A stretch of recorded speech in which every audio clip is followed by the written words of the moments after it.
Séquestrée. Annie O'Sullivan, 32 ans, est agent immobilier sur l'île de Vancouver. Par un dimanche ensoleillé d'août, l'homme à qui elle fait visiter une maison lui plante le canon d'un revolver dans le dos et l'oblige à monter dans une camionnette. Quand Annie se réveille, elle est prisonnière, isolée dans une cabane au milieu des bois. Début d'un enfer au cours duquel ce monstre fera d'elle sa chose. Torture psychologique et sévices se succèdent, jusqu'à ce qu'elle parvienne enfin à s'échapper. Débutent alors les séances chez sa psy. Annie révèle peu à peu l'horreur pour mieux l'exorciser et réapprendre à vivre. Mais le pourra-t-elle à jamais ? Un premier thriller choquant, terrifiant, envoûtant, inoubliable. Première séance. Il faut que je vous dise, docteur, ce n'est pas la première fois que je vois un psy depuis mon retour. Quand je suis rentré chez moi, mon médecin traitant m'en a recommandé un qui n'était pas piqué des vers. Il a d'abord voulu me faire croire qu'il ne savait pas qui j'étais. N'importe quoi. Il faudrait être sourd et aveugle pour ne pas savoir qui je suis. Je ne peux pas mettre un pied dans la rue sans qu'un crétin de photographe, planqué derrière un buisson, pointe son téléobjectif. Avant toute cette histoire, personne ou presque ne savait où se trouvait l'île de Vancouver. A fortiori, Clayton Falls. Aujourd'hui, l'île est devenue le lieu de l'enlèvement. Pour en revenir au psy en question, son cabinet était à l'image du bonhomme. Des canapés en cuir noir, des plantes en plastique, un bureau chromé, tout pour mettre le patient en confiance. Pas un papier qui traînait. À part son sourire de travers, tout était recta chez lui. C'est d'ailleurs curieux qu'un type aussi maniaque n'ait jamais cherché à se faire rectifier les dents. Il a commencé par me poser des questions sur ma mère avant de me donner une pochette de feutre pour que je dessine la couleur de mon ressenti. Quand je lui ai demandé s'il se fichait de moi, il m'a dit que c'était normal de refouler mes sentiments, que je devais prendre la thérapie à bras-le-corps, qu'il aille se faire foutre avec sa thérapie. J'ai tenu 2 séances avant de claquer la porte, sans savoir si je devais le tuer ou me suicider. Bref, j'ai attendu le mois de décembre, 4 mois après mon évasion, pour retenter l'expérience avec vous. J'avais fini par me résigner à garder la tête à l'envers, mais je dois avouer que l'idée de passer le restant de mes jours dans cet état ne me réjouissait pas vraiment. Et puis, j'ai bien aimé ce que vous avez écrit sur votre site. J'ai trouvé ça plutôt drôle pour une psy. En plus, vous aviez l'air sympa sur la photo. Et vous avez de belles dents. Et pas un tas d'initiales incompréhensibles accolées à votre nom en guise de pédigré. Je ne cherche pas le meilleur psy de la Terre, ni le plus connu. Rien à foutre de l'ego, sans parler du prix des consultations. Je me fiche aussi que ce soit à 1h30 de voiture de chez moi. Ça m'oblige à sortir de Clayton Falls, à condition de semer les photographes. Ne vous bercez quand même pas d'illusions. Ce n'est pas parce que vous avez l'air d'une petite grand-mère que ça m'amuse d'être ici. Au passage, vous seriez parfaite avec des aiguilles à tricoter. Et puis, vous voulez que je vous appelle par votre prénom ?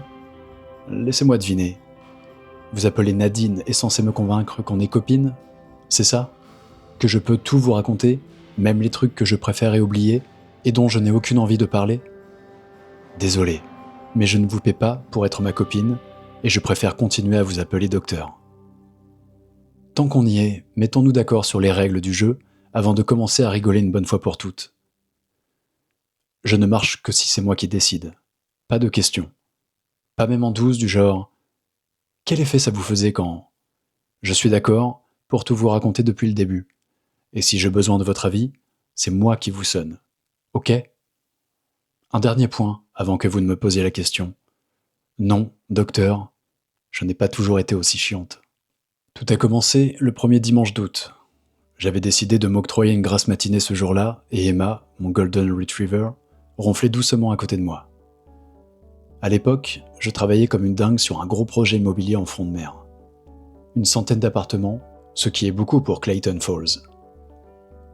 Je n'étais pas seul sur le coup et je ne savais pas qui était l'agente concurrente. Le promoteur m'avait appelé le vendredi pour me dire qu'ils avaient beaucoup aimé ma présentation et qu'ils me donneraient la réponse dans quelques jours. J'étais quasiment sûr de décrocher la timbale. J'étais déjà prête à sabrer le champagne. À vrai dire, je n'aime pas trop le champagne. La première fois que j'en ai bu, à un mariage, j'ai fini à la bière. Rien de plus classe qu'une demoiselle d'honneur en robe de satin qui boit de la bière au goulot. Vous devriez essayer. Quoi qu'il en soit, j'étais sûr que ce projet allait me transformer en une vraie femme d'affaires. Changer mon eau en vin, ou plutôt ma bière en champagne.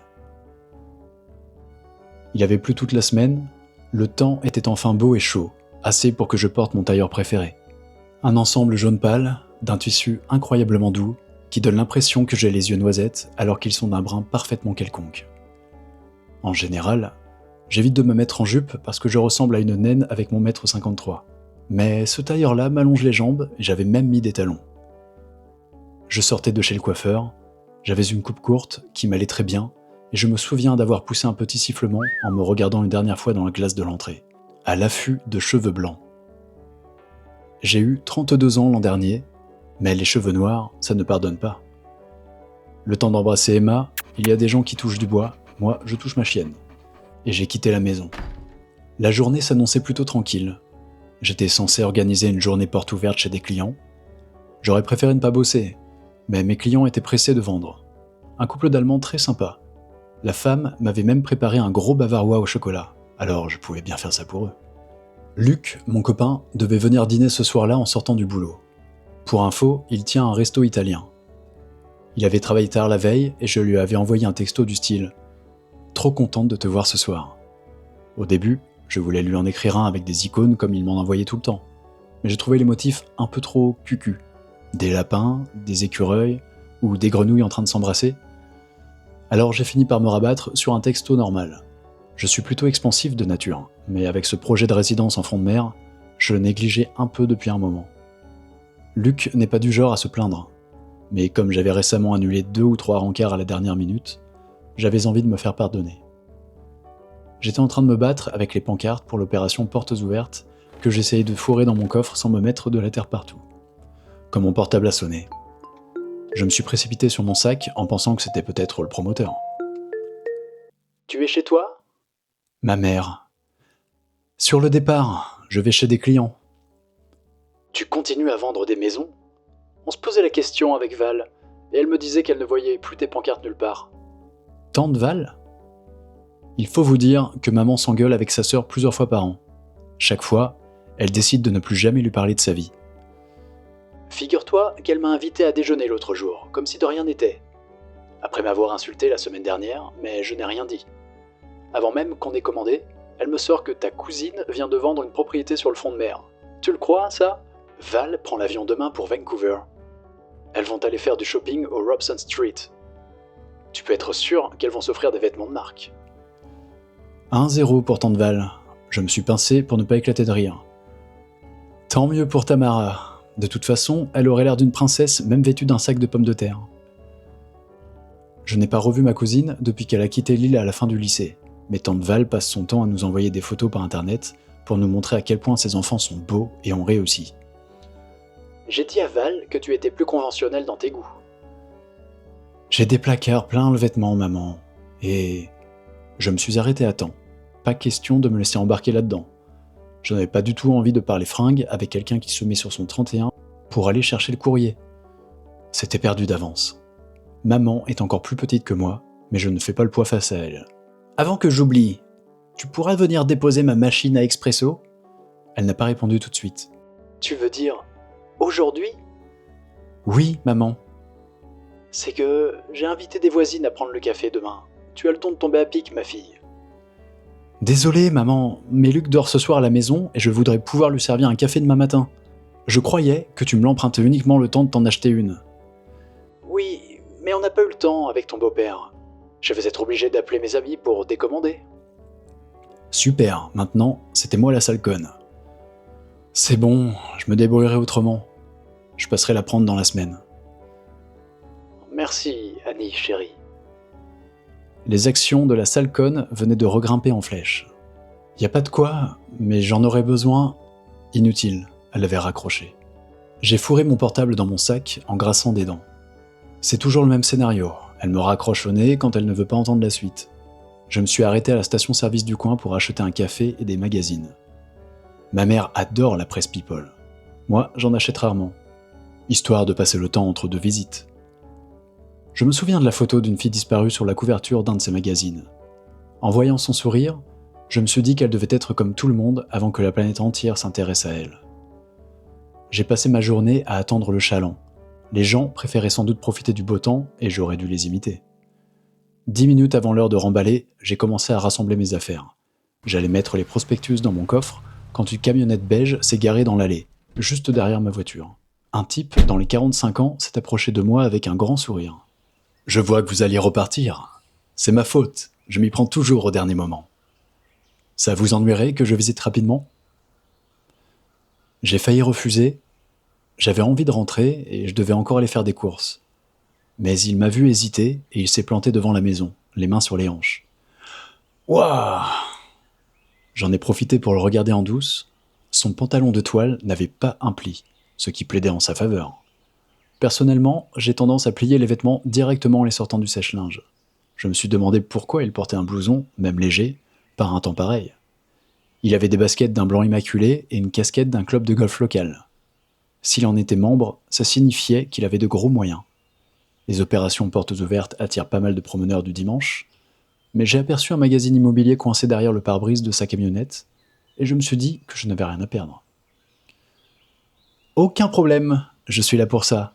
Je m'appelle Annie O'Sullivan. » Il s'apprêtait à serrer la main que je lui tendais quand il s'est pris les pieds dans les dalles de l'allée. J'ai voulu l'aider à se relever, mais il s'est redressé aussitôt en riant et en s'essuyant les mains. Ah, « Mon Dieu, je suis désolé. Vous vous êtes fait mal ?» Il a posé sur moi 2 grands yeux bleus rieurs et tout son visage s'est mis à sourire. Il y avait longtemps que je n'avais pas vu un sourire aussi spontané et j'ai souri à mon tour. « Voilà qui s'appelle une entrée fracassante.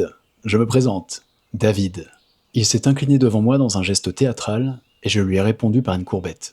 « Enchanté de faire votre connaissance. » Nous avons éclaté de rire tous les deux et il s'est excusé d'arriver si tard en me promenant d'aller vite. « Pas de problème, prenez votre temps. C'est très aimable à vous, mais vous devez avoir hâte de profiter de ce beau temps. Je me dépêche. » Pour une fois que je rencontrais un client qui ne me traitait pas comme un chien, dans ce métier, la plupart des gens se comportent comme si c'était eux qui vous rendaient service. On est entré dans la maison et je lui en ai vanté les mérites. Une maison côte ouest typique, avec un toit pointu, des murs en bois de cèdre et une vue imprenable sur l'océan. Il multipliait les remarques enthousiastes en me suivant d'une pièce à l'autre.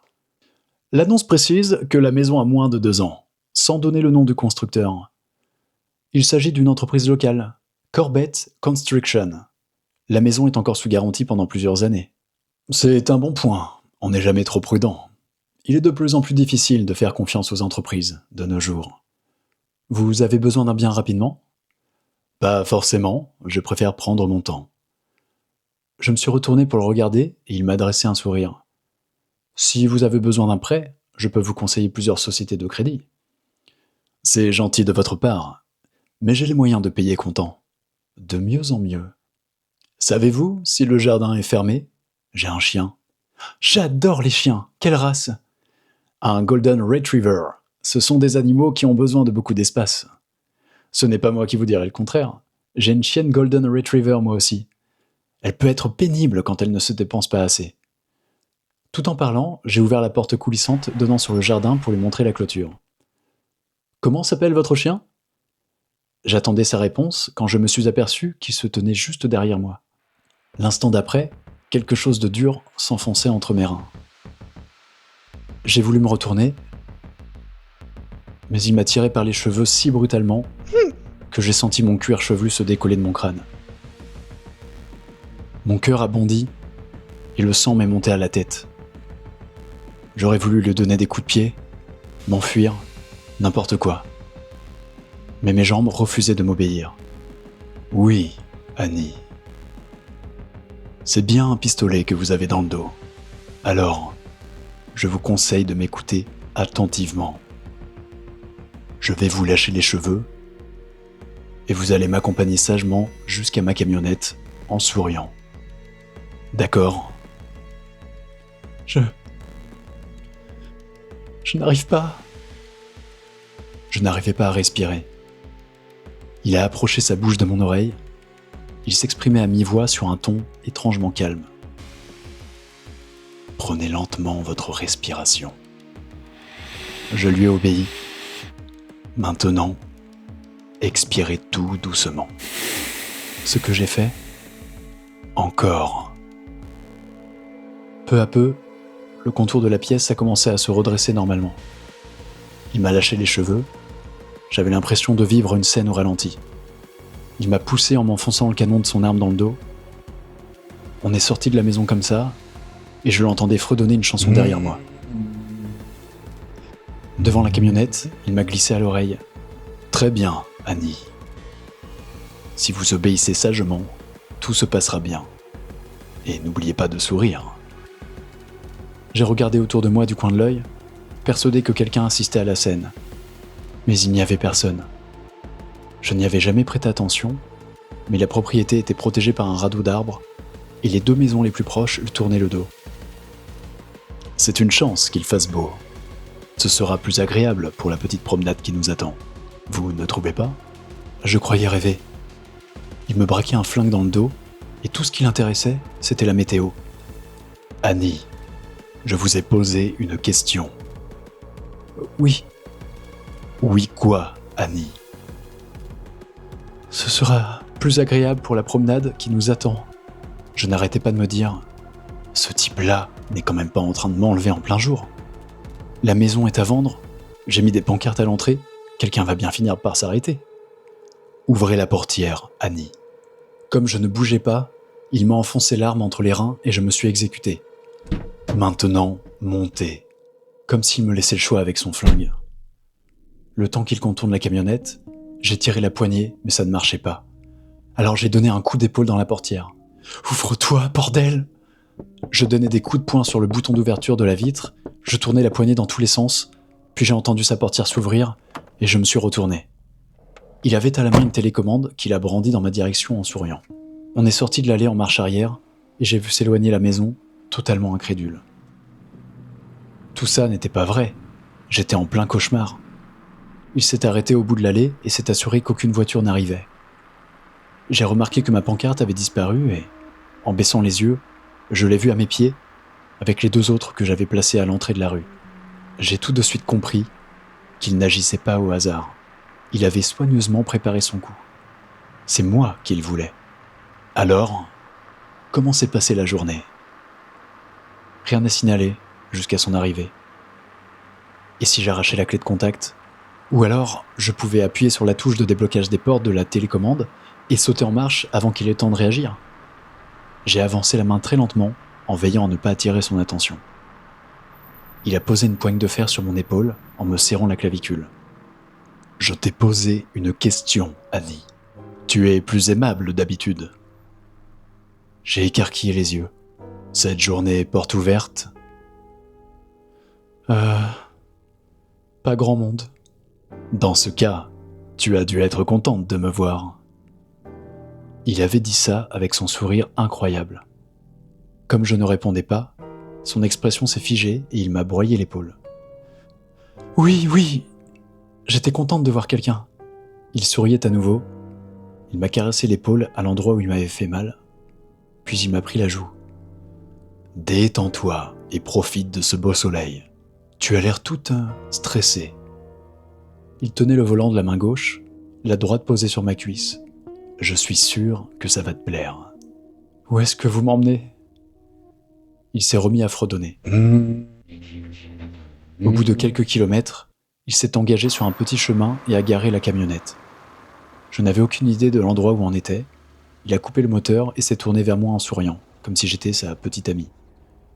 On est presque arrivé. Il est descendu, a fait le tour de la camionnette par devant et ouvert ma portière. J'ai eu un instant d'hésitation, puis je suis sorti en le voyant hausser les sourcils et se racler la gorge. Il m'a passé un bras autour des épaules tout en continuant de me menacer avec son arme et on s'est dirigé vers l'arrière de la camionnette. Là, il a pris une longue respiration. Respire-moi cet air. Quelle merveille. Pas un bruit. Comme ces après-midi d'été où on entend une libellule à 5 mètres. Tout près, il y avait un buisson plein de myrtilles presque mûres. Je me suis mise à pleurer. Je tremblais de tous mes membres. et c'est tout juste si j'arrivais à tenir debout. Alors, il m'a prise à bras-le-corps et m'a soulevé de terre. Le temps qu'il ouvre les portes arrière, il m'a lâché et j'ai voulu m'enfuir. Mais il m'a rattrapé par les cheveux et forcé à lui faire face en me tenant en l'air, les orteils touchant à peine le sol. J'ai essayé de lui donner un coup de pied dans les tibias, mais il me tenait à bout de bras et j'étais trop loin. Je souffrais le martyre, mais à part lui taper sur les avant-bras, j'étais impuissante. Je me suis mise à hurler de toutes mes forces. Il m'a flanqué une grande claque sur la bouche. « Qu'est-ce qui te prend de te comporter comme une idiote ?» J'avais l'impression qu'il allait m'arracher le cuir chevelu et je me suis agrippé au bras par lequel il me tenait pour atténuer la douleur. « Reprenons tout de zéro. Je vais te lâcher, tu vas monter dans la camionnette et te mettre à plat ventre. » Il a baissé le bras et mes pieds ont retrouvé l'appui du sol. Comme une de mes chaussures était tombée dans la bagarre, j'ai perdu l'équilibre et je me suis écroulé à l'arrière de la camionnette.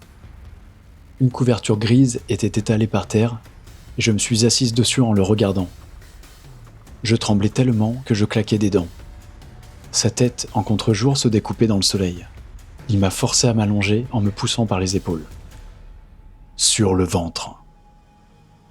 Attendez, laissez-moi vous poser une question. Il m'a souri comme si j'étais un chiot en train de mordiller ses lacets. Pourquoi vous faites ça ? Si vous voulez de l'argent, vous n'avez qu'à retourner chercher mon sac à main. Je vous donnerai le code de ma carte bancaire. J'ai plusieurs milliers de dollars sur mon compte. Il continue à sourire. Je suis sûr qu'on peut trouver le moyen de s'entendre. Je peux... Ton argent ne m'intéresse pas, Annie. D'un geste, il a repris le pistolet coincé dans sa ceinture. Je n'avais pas l'intention de m'en servir, mais... Non. Je suis désolé. Je n'ai pas voulu être désagréable. C'est juste que je ne sais pas ce que vous voulez. Vous voulez coucher avec moi, c'est ça ? Qu'est-ce que je t'ai demandé ? Vous m'avez demandé de me mettre à plat ventre. Il a haussé un sourcil. C'est ça, vous voulez que je me mette à plat ventre, mais qu'est-ce que vous allez faire après ? Ça fait 2 fois que je te le demande gentiment. Comme il caressait la crosse de son arme, je me suis allongé sur le ventre. Je ne sais pas ce que vous voulez. J'ai eu du mal à finir ma phrase. Il fallait absolument que je garde mon sang-froid. Je vous connais ? Il me maintenait sur la couverture d'une main. Je suis désolé si je vous ai contrarié, David.